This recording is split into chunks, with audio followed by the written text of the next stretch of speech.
Another video. In this video is going to be analyzing Manchester City versus Borussia Mönchengladbach in the UEFA Champions League.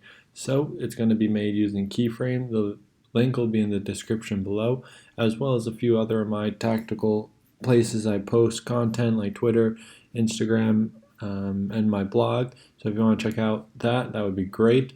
But let's get right into it. So Manchester City in the first third of the field, they used Ederson in their build-up phase as they usually do. Cancelo and Rodri would be the double pivot. Cancelo would be inverting from the left back position, as we clearly see here, creating the double pivot and a 3-2 build-up structure against Borussia Mönchengladbach's three-man first line of pressure in their high block. And both these structures would change moving through the thirds of the field, but this is the base structure, and this puts Kyle Walker in the wide area. And note that Cancelo is playing through the left half space and Rodri through the right half space, or just staggering themselves left and right. But this will become very important between the relationships of Rodri, John Stones, and Kyle Walker, and their movements moving through the thirds of the field. So, as we see here, Kyle Walker coming into the picture, John Stones playing the pass, and Ruben Diaz on the left half space. So we start to see the double pivot forming here through Rodri and Cancelo.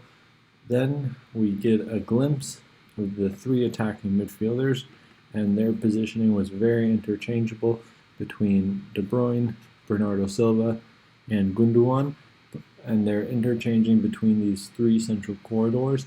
And important to note, the Borussia Mönchengladbach shape 4-4-2 in the mid block, because when they would move further up the field, they would increase the number of horizontal lines they had players in to then maintain some semblance of compactness. But from here, Manchester City would create numerical superiority in the defensive midfield line of Borussia Mönchengladbach, with Bernardo Silva, De Bruyne, or Gundogan playing this 10 role to play between the holding midfielders, accessing this space, or them playing around these two holding midfielders through the half space, but these mechanics working against Borussia Mönchengladbach shapes from multiple different areas.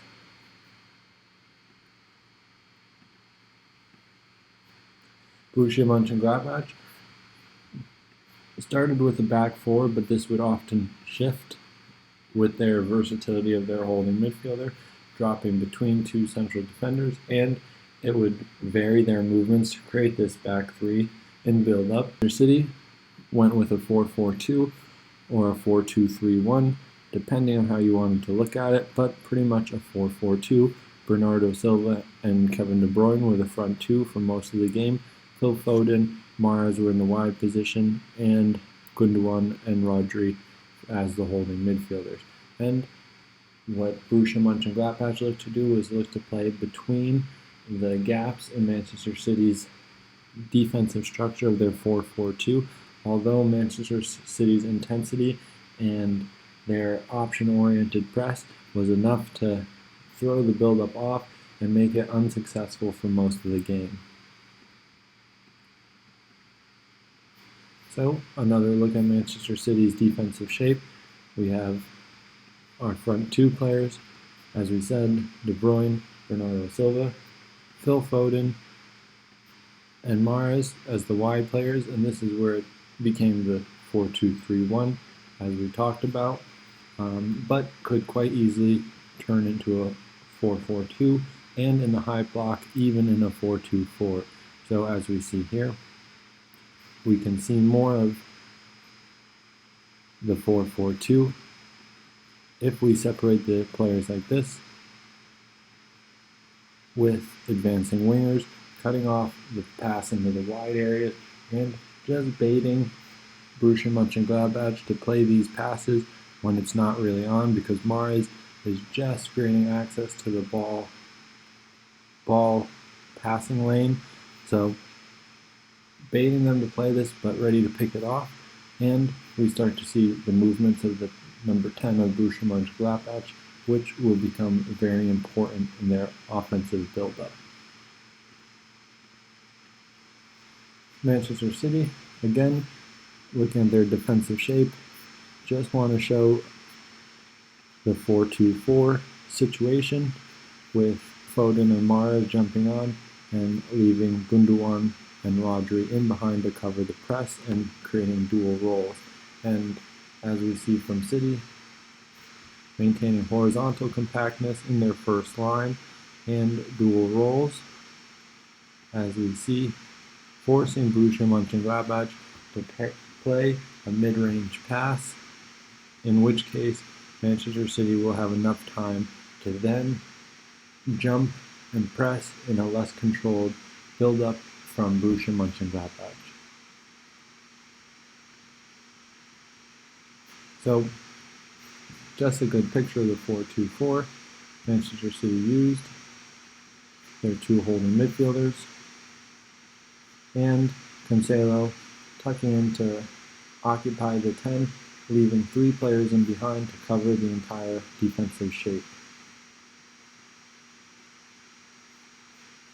In the mid-block, as we mentioned, be a 4-4-2 as we've seen before, and we start to look at Borussia Mönchengladbach's offensive build-up shape with their players playing between the Manchester City midfielders, and the key thing is the number 10 in this position, and they changed this player a little bit, but by being in this position, he was able to make blindside movements to become free and use a third man concept at times to then progress the ball, although it wasn't often and it wasn't secure.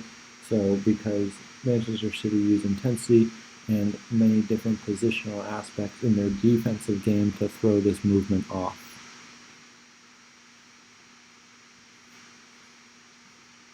We look at one Borussia Mönchengladbach build-up, and the benefits of playing between midfielders is when the ball is played between the two Manchester City players, their horizontal compactness then becomes unbalanced, which creates the free player through the number 10 position in between the lines and just in front of the defense.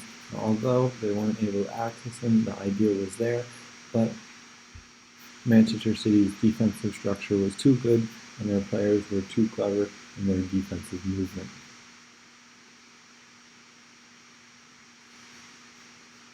And one picture again where they were able to use the blindside movement of their number 10 and a third man concept to progress the ball from the central defender into an attacking midfielder. But going forward now, Manchester City recovered very quickly. Their shape was good and the spaces were just a little bit too tight for Borussia Mönchengladbach, and City were just too good in possession on the day. Now a look at their overall structure, and we'll talk a little bit about positional fluidity here. So we have our 3 defenders. Kyle Walker now starts to see a little bit of his versatility moving back as a part of the defensive unit, but just highlighted Rodri there instead of Ruben Diaz. This is John Stones on the ball, and Ruben Diaz would be more into the left half space. Rodri, as I'm going to highlight him here, plays between Kyle Walker and John Stones, because with Rodri, he always has the ability to go between Kyle Walker and John Stones to split them and become a right-sided central defender, allowing Kyle Walker to then move forward and create width.